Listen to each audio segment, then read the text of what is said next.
He said he's worked with Drake. They promised me that they could get 1 million streams. Oh, apparently I'll be playing the O2 next week. It's tempting, all right? If someone comes to you saying they've worked with massive names, promising you amazing things, you want to take it, right? But this could damage your career. As artists, you're vulnerable.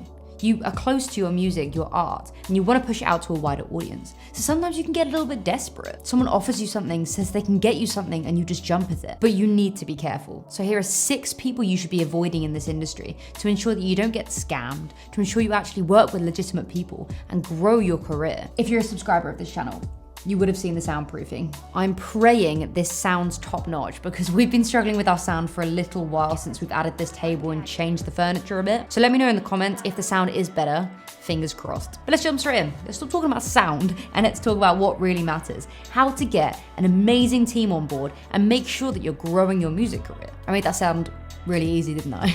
But there are some simple ways to make sure that you're working with the right individuals. And I'm not talking about marketers here, I'm talking about absolutely anyone in the industry, from managers to labels to booking agents to social media managers. I'm pretty sure every single one of you will have got a DM, an email, a Facebook message, something where someone is offering you a service. The first thing, and this is a major red flag, is if someone's worked with a massive name, but it was years ago. I'm talking 20, 30, 40, up to 50 years ago, and there are industry professionals doing this. So maybe they booked acts 30 years ago.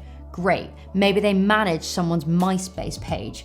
Great. But do they have the modern day experience? Have they worked in the music industry now? Because if not, that's not useful for you. They won't get it. They won't understand any part of it because it's all changed. If you work in the music industry, you need to adapt with the times, which means working with artists now. The second thing that you should be staying clear of is anyone that makes promises. It's actually not possible to do this unless they actually own a media outlet or a venue or a festival.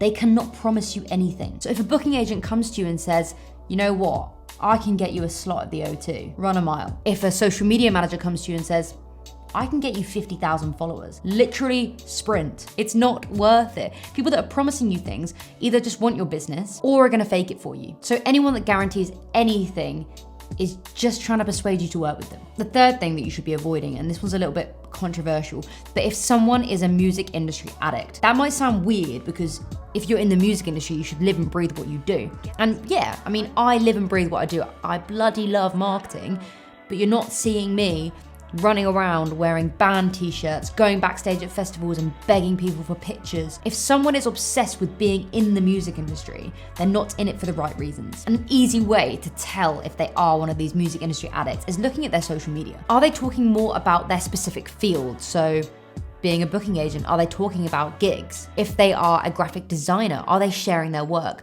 Or are they just talking about the people they've worked with, just taking pictures with celebrities, sort of bragging? You want people that love what they do and would love to work with you. And I promise you, there are people out there like that. And it's not often they'll actually reach out to you, which I'll speak about later on. Number 4, people who state they've worked with large artists but actually have no proof. I swear every DM I get from an artist where they've been reached out to by an individual, that individual has worked with a huge name. They're apparently the graphic designer for Drake. They're apparently Justin Bieber's manager. All of these people just drop names hoping that they'll trick one individual. But obviously there are people out there that have worked with these huge names and have proof and want to work with you, but a lot of the time they haven't. So to put it bluntly, ask for proof. Number 5, kind of a similar thing, but people that don't have a track record. And this doesn't have to be with major names, but at least some proof of their success. And that doesn't have to be a platinum record. It doesn't have to be booking the biggest shows, biggest festivals, but just proof they can do what they say. You can ask for a deck, you can ask for case studies. They can just link some of their work. So if anyone cannot provide you that,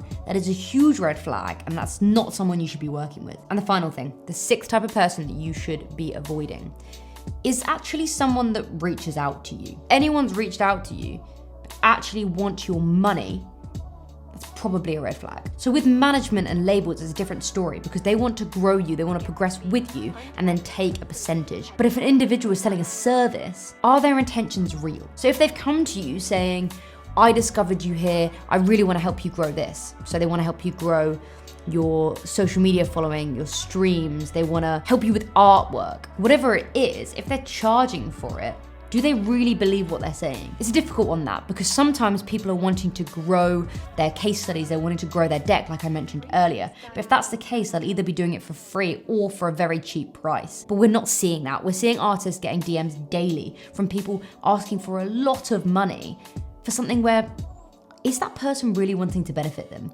Or is that person just wanting a big fat paycheck? It's hard to say, but that one is something that I think you should really keep in mind. So then you're probably thinking, Maddie, who can I work with then? There is literally no one left. Well, you can work with people who you have heard about. So quite often, the best people in the field, people are talking about. Word of mouth is getting them out there. So you probably know a very successful booking agent in your area. You probably know a very good producer in your area, or at least from online. You've seen people's previous work, you've heard about them through friends, you've read about them on social media, or you follow them. So these people are the ones you really, really want to work with.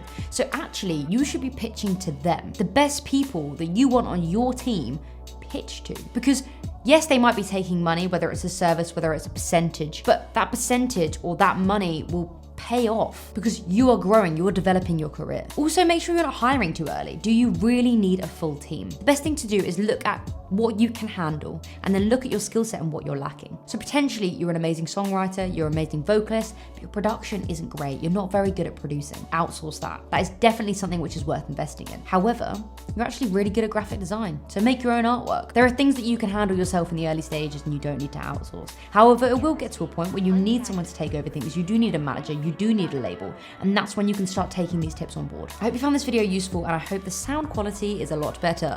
Make sure to give it a like, subscribe if you haven't already, and I will see you in the next one.